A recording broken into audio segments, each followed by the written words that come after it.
হঠাৎই ফ্লাড লাইটের দিকে চোখ গেল।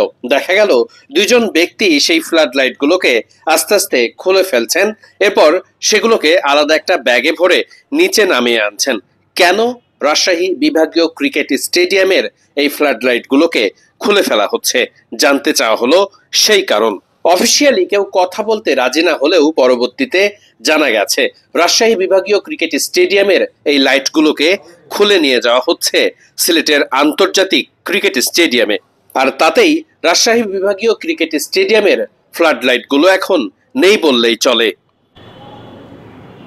প্রথম থেকেই রাজশাহীর উইকেটগুলো বেশ প্রশংসিত, সে কারণেই দাবি উঠেছে বারবার কেন রাজশাহীতে আন্তর্জাতিক ক্রিকেট আয়োজন করা হয় না। কিন্তু আন্তর্জাতিক ম্যাচ আয়োজনে যা যা দরকার সেটা কি আছে? নেই কোনো মিডিয়া সেন্টার, ব্রডকাস্টের জন্য একটা স্তম্ভ বানানো হয়েছে, সেটাও বাঁশ দিয়ে অস্থায়ীভাবে। অনেক পুরনো একটা অ্যানালগ স্কোর কার্ডবোর্ড আছে, নেই কোনো আধুনিক মানের কোনো ডিজিটাল স্কোরবোর্ড। স্টেডিয়ামটি নির্মাণের পর প্রথম অবস্থায় আউটফিল্ড নিয়ে যতটা কাজ করা হয়েছিল, তারপর আর কখনোই স্টেডিয়ামের আউটফিল্ড নতুন করে ঢেলে সাজানো হয়নি, যে কারণে পানির নিষ্কাশন ব্যবস্থাও নিয়ে আছে প্রশ্ন।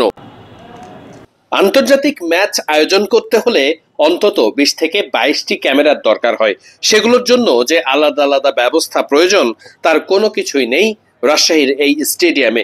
মূল ভবনের সঙ্গে বেশ কয়েকটি ক্যামেরা বসানোর জায়গা থাকলেও দুই সাইড কিংবা আড়াআড়ি ভাবে কোথাও ক্যামেরা বসানোর জন্য কোনো সুব্যবস্থা নেই এখন পর্যন্ত। অসম্পূর্ণ গ্যালারিগুলোতে এখনো চেয়ার বসানো হয়নি। আন্তর্জাতিক ক্রিকেট ফেরাতে এই প্রয়োজনীয়তাগুলো রয়েছে অবশ্যম্ভাবী। মিডিয়া সেন্টারের অভাব থাকায় ব্রডকাস্টিং থেকে শুরু করে কমেন্টেটরসদের জন্য বসার জায়গাও খুবই কম। একটা জিমনেশিয়াম আছে, খুব অল্প জায়গায় বিসিবি অনেক চেষ্টা করে বহু কাঙ্ক্ষিত ক্রিকেটারদের জন্য সব ধরনের জিমের ব্যবস্থা রেখেছে ঠিকই, কিন্তু জায়গাটা খুবই ছোট। পরিপূর্ণভাবে ক্রিকেটারদের জিমকে আরো ফ্যাসিলিটেট করতে হলে দরকার আরেকটু বেশি জায়গা, যেটা নেই রাজশাহীর আন্তর্জাতিক এই ক্রিকেট স্টেডিয়ামে। ছবির মতো সুন্দর শহর রাজশাহী, আছে বিমানবন্দরও। এ কারণে অনেকেই দাবি করে বসেন রাজশাহীতে কেন আন্তর্জাতিক ক্রিকেট ফেরানো হয় না। তবে সেসবের বাইরেও আন্তর্জাতিক ম্যাচ আয়োজনের ক্ষেত্রে, এমনকি বিপিএল আয়োজনের ক্ষেত্রে যে ধরনের সুযোগ সুবিধা দরকার তার অনেক কিছুই নেই রাজশাহীর বিভাগীয় এই স্টেডিয়ামে। দুই দলের ক্রিকেটারদের জন্য যে ড্রেসিং রুমের ব্যবস্থা রয়েছে সেখানেও রয়েছে অনেক ত্রুটি। প্রায় বছর দেড়েক আগেই এনএসসি এই ব্যাপারে সবকিছু লিখিতভাবে নিয়ে গেলেও এখন পর্যন্ত কোনো ব্যবস্থা নেওয়া হয়নি বলে জানিয়েছেন এখানকার ভেন্যু ম্যানেজার।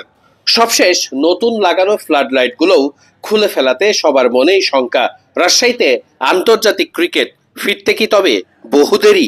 সবকিছু সুযোগ সুবিধা নিশ্চিত করার পর আন্তর্জাতিক ক্রিকেট ফেরাতে নিশ্চিত করেই অপেক্ষাটা বাড়তে পারে অনেক বেশি।